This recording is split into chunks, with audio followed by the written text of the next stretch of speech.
So ayan, turbo cleaning tayo, tsaka EGR ng Isuzu D-Max. Kaya mga boss, ayan, nakalas na natin yung EGR tsaka intake. So turbo na lang. Papakita ko sa inyo, 107,000 kilometeran ang tinakbo nito. Ganito na siya kabarado.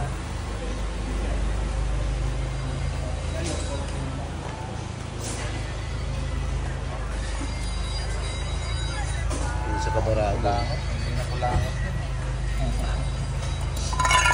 Intake na kutkot na, pero hindi pa malinis to.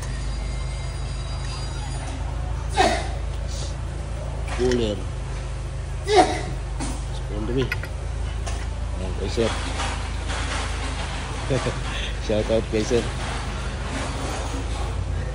Yan. Ano natin mamaya tol pag nalinis. Dahil sa 107,000 kilometeran ang tinakbo, ayan, yung turbo naman yung mga boss.